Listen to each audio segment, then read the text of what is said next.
તો ભાવનગર જિલ્લાનો પાલિતાણા ખાતે આવેલ જીવાદોરી સમાન એવા શેત્રુંજી ડેમ સિઝનમાં ચોથી વખત ઓવરફ્લો થયો। ઉપરવાસમાં પડેલ સારા વરસાદના પગલે શેત્રુંજી ડેમ ફરીવાર ઓવરફ્લો થયો છે। શેત્રુંજી ડેમના 59 દરવાજા 1 ફૂટ સુધી ખોલવામાં આવ્યા, જેના ડ્રોન વિડીયો સામે આવ્યા। શેત્રુંજી ડેમ ઓવરફ્લો થતા પાલિતાણા તાલુકાના 5 ગામો કે જેમાં નાની રાજસ્થળી, લાપડિયા, લાખાવાડ, માયધાર અને મેઢા ગામોનો સમાવેશ થાય છે, તેમને એલર્ટ કરવામાં આવ્યા છે। તેમજ તળાજા તાલુકાના 12 ગામોને એલર્ટ કરાયા।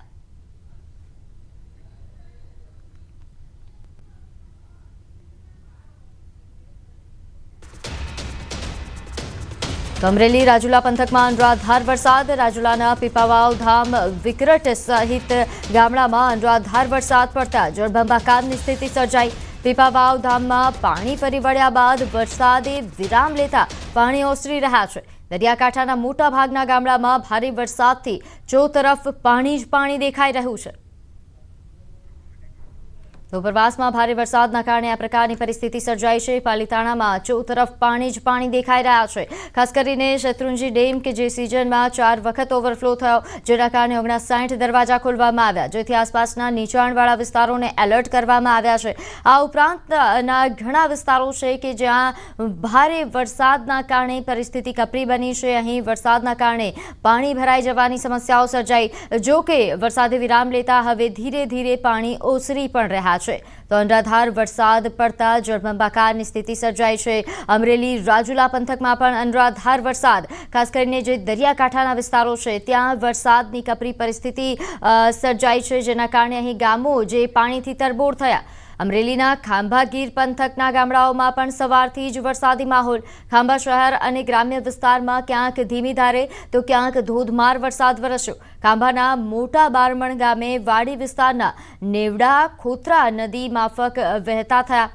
તો ખાંભા ગીરના ગામડાઓમાં વરસાદ પડતા ખેડૂતોમાં ખુશી છવાઈ છે।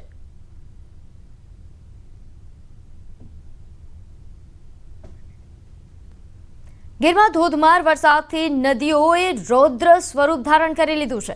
હિરણ, કપિલા અને સરસ્વતીએ રૌદ્ર સ્વરૂપ ધારણ કર્યું, જેના દ્રશ્યો સામે આવ્યા। રૌદ્ર સ્વરૂપ ધારણ કરી અરબી સમુદ્રને મળ્યું, તો અરબી સમુદ્રના કિનારે ત્રણેય નદીઓનું રૌદ્ર સ્વરૂપ જોવા મળ્યું, જેના આ દ્રશ્યો આવ્યા છે સામે।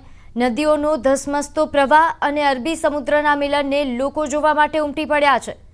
તો હિરણ, કપિલા અને સરસ્વતીનું રૌદ્ર રૂપ એ કેમેરામાં કેદ થયું, જેના આ દ્રશ્યો ન્યૂઝ 18 ગુજરાતી પર એક્સક્લુઝિવ દ્રશ્યો। ધોધમાર વરસાદથી આ નદીઓ તોફાની બની અને જે બાદ આ ત્રણેય નદીઓ કે જે જ્યારે અરબી સમુદ્રને મળે છે તે નજારો જોવા માટે પણ ખૂબ મોટી સંખ્યામાં લોકો અહીં પહોંચી રહ્યા છે। તો ધોધમાર વરસાદથી નદીઓનું આ રૌદ્ર સ્વરૂપ જે કેમેરામાં કેદ થયું છે, સમુદ્રના મિલનને જોવા માટે લોકો પહોંચી રહ્યા છે। નોંધનીય છે કે અરબી સમુદ્રના કિનારે આ ત્રણેય નદીઓનું રૌદ્ર સ્વરૂપ જોવા મળ્યું હતું।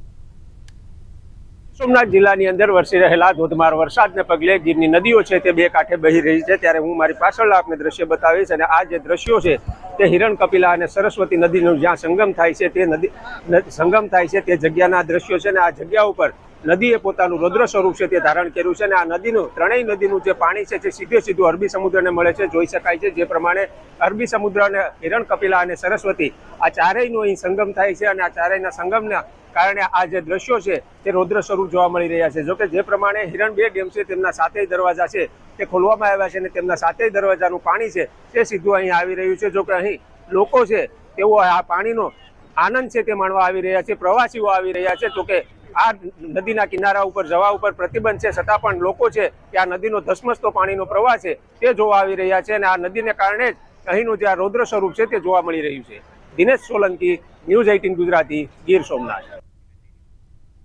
તો વલસાડ જિલ્લામાં પણ વરસાદી માહોલ યથાવત છે। જિલ્લાના તમામ તાલુકાઓમાં સાર્વત્રિક વરસાદ નોંધાયો છે। જોકે જિલ્લાની જીવાદોરી સમાન મધુબન ડેમના ઉપરવાસમાં ભારે વરસાદના કારણે ડેમમાં પાણીની આવકમાં સતત વધારો થઈ રહ્યો છે। અત્યારે મધુબન ડેમમાં 1 લાખ ક્યુસેકથી વધુ પાણીની આવક થઈ રહી છે। આથી ડેમનું રૂલ લેવલ મેન્ટેન કરવા ડેમના તમામ 10 દરવાજા 1.5 મીટર ખોલી દેવામાં આવ્યા છે। ડેમમાંથી 76,000 ક્યુસેક પાણી દમણગંગા નદીમાં છોડવામાં આવી રહ્યું છે। પાણી છોડાતા દમણગંગા નદી અત્યારે તોફાની સ્વરૂપે વહી રહી છે। જોકે હજુ પણ જિલ્લામાં ભારે વરસાદની આગાહી છે। મધુબન ડેમની પાણીની સપાટી વધતા તંત્ર સતત નજર રાખી રહ્યું છે। વાપી સહિત સમગ્ર વલસાડ જિલ્લામાં આજે ધોધમાર વરસાદ વરસી રહ્યો છે। જિલ્લાના તમામ તાલુકાઓમાં સાર્વત્રિક વરસાદને કારણે જિલ્લામાંથી પસાર થતા તમામ નદી નાળાઓ તોફાની સ્વરૂપે વહી રહ્યા છે। અત્યારે જે દ્રશ્ય જોઈ રહ્યા છો વાપી નજીકથી પસાર થતી દમણગંગા નદીના દ્રશ્ય છે। દમણગંગા નદીના ઉપરવાસમાં સતત વરસી રહેલા ભારે વરસાદને કારણે મધુબન ડેમમાં પાણીની આવકમાં સતત વધારો થઈ રહ્યો છે। અત્યારે મધુબન ડેમમાં 1,10,000 ક્યુસેક પાણીની આવક થઈ રહી છે। આથી ડેમનું રૂલ લેવલ મેન્ટેન કરવા માટે મધુબન ડેમના તમામ 10 દરવાજા 1.5 મીટર ખોલી અને ડેમમાંથી 76,000 ક્યુસેક પાણી છોડવામાં આવી રહ્યું છે। જો કે આગામી સમયમાં વલસાડ જિલ્લામાં ભારેથી અતિ ભારે વરસાદની આગાહી છે અને કારણે પાણીની આવકમાં સતત વધારો થવાની શક્યતા છે। આથી તંત્ર દ્વારા મધુબન ડેમમાંથી 1 લાખ ક્યુસેક પાણી છોડવાની અત્યારે તૈયારી રાખવામાં આવી છે અને અત્યારે વલસાડ જિલ્લાના તમામ તાલુકાઓ વાપી, વલસાડ, કપરાડા, ધરમપુર અને પારડી તાલુકામાં પણ ધોધમાર વરસાદ વરસી રહ્યો છે। આથી વલસાડ જિલ્લાનું વહીવટી તંત્ર એલર્ટ મોડ પર છે। ભરતસિંહ વાડેર, ન્યૂઝ 18 ગુજરાતી, વલસાડ। તો વલસાડ જિલ્લામાં વરસાદી માહોલ। જિલ્લાના તમામ તાલુકાઓમાં ધોધમાર વરસાદ પડી રહ્યો છે। વાપીના ગુંજન વિસ્તારમાં રોડ પર પાણી ભરાયું તો વાપીના વીઆઈએ રોડ પર પાણી ભરાઈ જતા વાહન ચાલકો અને રાહદારીઓએ પરેશાનીનો સામનો કરવો પડ્યો હતો। તો મુખ્ય રસ્તા પર ગોઠણડૂબ પાણી ભરાઈ ગયા હોવાથી પાણીમાંથી પસાર થતા વાહન ચાલકોએ પરેશાનીનો સામનો કરવો પડ્યો। ભારે વરસાદના કારણે રસ્તા પર ભરાયેલા પાણીએ દુકાનો સુધી પહોંચ્યા। આથી દુકાનદારો પણ પરેશાન થયા હતા। આમ સતત ભારે વરસાદના કારણે વાપીમાં જનજીવન પ્રભાવિત થયું હતું। વાપી સહિત સમગ્ર વલસાડ જિલ્લામાં આજે સવારથી જ ધોધમાર વરસાદ વરસી રહ્યો છે। ભારે વરસાદને કારણે વાપીના અનેક વિસ્તારોમાં પાણી ભરાઈ ગયા હતા। અત્યારે જે દ્રશ્યો જોઈ રહ્યા છો વાપીના વીઆઈએ રોડ છે। આ વીઆઈએ રોડ છે જીઆઈડીસીનો મુખ્ય રસ્તો છે। અહીંયાથી નાના મોટા વાહનો પસાર થાય છે, પરંતુ આજે સવારથી જ ભારે વરસાદને કારણે આ રોડ પર પાણી ભરાઈ ગયું હોવાથી અસંખ્ય વાહન ચાલકો અને રાહદારીઓએ પરેશાનીનો સામનો કરવો પડ્યો હતો। રોડ પર ભરેલા પાણી છે એ આગળ રોડના કિનારે આવેલી જે દુકાનો છે ત્યાં સુધી પહોંચ્યા હતા। આથી દુકાનદારોના પણ જીવ અદ્ધર થઈ ગયા હતા। સતત 2 દિવસથી વરસાદી માહોલને કારણે વાપીમાં જનજીવન પ્રભાવિત થયું છે। કેટલાક લોકો આપણી સાથે છે, એમની સાથે જ વાત કરીએ। આપકા નામ? यूनुस खान। यूनुस जी, कैसा माहौल है? आज सुबह से कितनी बारिश है? सुबह से ये माहौल है ना कि बारिश तो बंद नहीं हो रही है, मगर इतना पानी है कि यहाँ देखो ना कितने बाइक वाले बेचारे बंद पड़ जा रहे हैं और बाइक वालों को कितना धक्का मार मार के निकालना पड़ता है। और हर साल यहाँ कभी भी सुधार हुआ ही नहीं है। 15 से 20 साल से यहाँ से देख रहा हूँ कि जितनी थोड़ी भी बारिश कम ज़्यादा होगी ना पूरा रोड, मेन रोड वापी का, ये पूरे रोड में पानी भर जाता है। और कितने लोग बेचारे खुली गटर है, गटर के अंदर भी गिर जाते हैं। उनको समझाना पड़ता है कि भाई साइड से निकलो, पब्लिक को गाइड करना पड़ता है। और पद्मावती कम्प्लेक्स की दुकानों के नीचे भी देखो कितना पूरा पानी भर गया। दुकान वाला को दुनिया का नुकसान हो जाता है। कोई किराना वाला है, कोई क्या वाला। नाम? हीरालाल तेली। हीरालाल जी, क्या माहौल था आज सुबह से? सुबह से बहुत गंभीर हालत खराब है इधर, और थोड़ा भी बारिश गिरेगा तो भी पूरा रोड, वीआई रोड पूरा जाम हो जाता है। बाइक भी खराब हो जाता है, बाइक को भी धक्का मार के निकालना पड़ता है।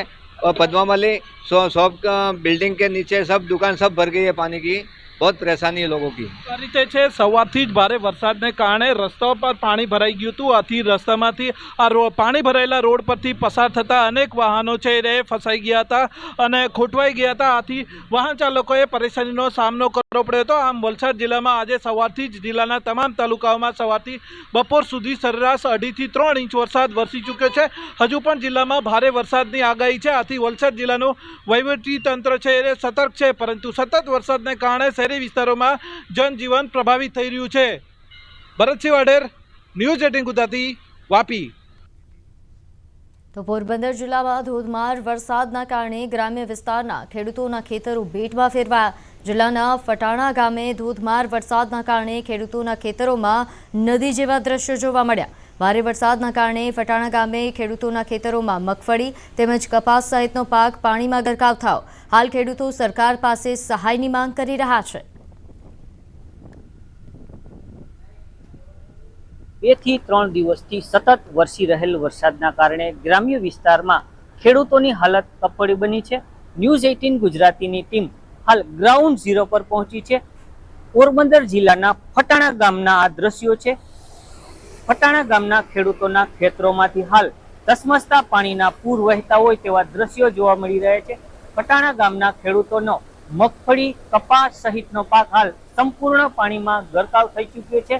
ખેડૂતો જણાવી રહ્યા છે કે છેલ્લા 3 થી 4 દિવસથી સતત વરસી રહેલ વરસાદના કારણે ફટાણા ગામના ખેડૂતોના ખેતરોમાં જે મગફળી, કપાસ સહિતનો પાક હતો તે પાક હાલ સંપૂર્ણ પાણીમાં ગરકાવ થઈ ચૂક્યો છે અને જે મગફળી સહિતના પાકને વ્યાપક પ્રમાણમાં નુકસાન જવાની ભીતિ પણ હાલ ખેડૂતોમાં સેવાઈ રહી છે. ત્યારે હાલ ખેડૂતો સરકાર પાસે સહાયની માંગ કરી રહ્યા છે. મુકુંદ મોકરિયા, ન્યૂઝ 18 ગુજરાતી, પોરબંદર. તો અમરેલીના જાફરાબાદના દરિયામાં બોટ ડૂબી જવાની ઘટના બની. દરિયામાં તોફાન વચ્ચે દેવકી નામની બોટ ડૂબી. 10 ખલાસી સાથે જાફરાબાદ આવતી બોટ ડૂબી. 7 ખલાસીઓનું રેસ્ક્યુ કરાયું તો 3 ખલાસી લાપતા. તમામ માછીમારોને દરિયો છોડી બંદર પહોંચવા માટે આદેશ અપાયા. તોફાનના કારણે કોસ્ટગાર્ડનું હેલિકોપ્ટર પણ જઈ શકતું નથી. લાપતા થયેલા માછીમારોના રેસ્ક્યુ ઓપરેશનમાં વરસાદ અને વાતાવરણનો અવરોધ છે. જાફરાબાદની 50થી વધુ બોટો હજુ પણ દરિયામાં છે. તો આ તરફ રાજુલા જાફરાબાદ દરિયાઈ વિસ્તારમાં ભારે વરસાદ પડતા વહીવટીતંત્ર એલર્ટ બન્યું છે. જાફરાબાદ બંદર પર કલેક્ટર વિકલ્પ ભારદ્વાજ અને ધારાસભ્ય હીરા સોલંકી પહોંચ્યા હતા. લાપતા ખલાસીઓ અંગે તેઓએ સમીક્ષા કરી અને ત્યારબાદ મુખ્યમંત્રી ભૂપેન્દ્ર પટેલે હીરા સોલંકી તેમજ માછીમાર આગેવાનો સાથે સ્થિતિ અંગે માહિતી મેળવી હતી. હીરા સોલંકી બંદર પર માછીમારો સાથે બેઠક યોજી. દરિયામાંથી માછીમારોને તાકીદે બોલાવાઈ રહ્યા છે.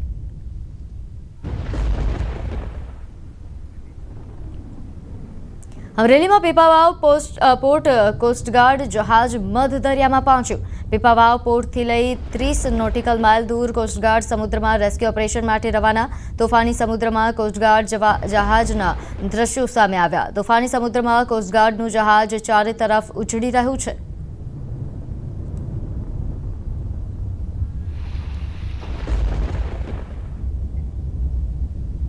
અમરેલીમાં તોફાની દરિયામાં 3 બોટ ડૂબી જવા મામલે જિલ્લા કલેક્ટરે માહિતી આપી. બોટમાં કુલ 28 લોકો હતા, જેમાંથી 17 વ્યક્તિઓનું રેસ્ક્યુ સફળતાપૂર્વક કરવામાં આવ્યું. બચાવ કામગીરી માટે કોસ્ટગાર્ડના વેસલ્સ અને 2 એરક્રાફ્ટ સ્ટેન્ડ બાય રખાયા છે. મોસમ ક્લિયર થતાં જ તે ઉડાન ભરશે.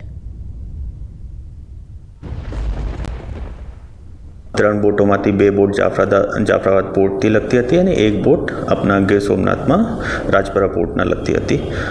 કુલ મળાવીને એમાં 28 લોકો હતા, જેમાંથી 17 લોકોના રેસ્ક્યુ થઈ ગયા છે અને 11 લોકો અત્યારે મિસિંગ છે. કોસ્ટગાર્ડના વેસલ અને 2 હોવરક્રાફ્ટ એની લોકેશન ઉપર સ્ટેશન છે અને એને શોધી રહ્યા છે. કેમ કે ત્યાં વરસાદ ચાલુ છે અને દરિયામાં કરંટ પણ છે, તો એરક્રાફ્ટ ઉડી નથી શકતા. પણ જ્યારે મોસમ ક્લિયર થશે તો 2 એરક્રાફ્ટ પોરબંદરથી અને 2 એરક્રાફ્ટ દમણ પરથી સ્ટેન્ડ બાય ઉપર છે, જે પણ ત્યાં આંટા મારશે અને આ લોકોની સર્ચ એન્ડ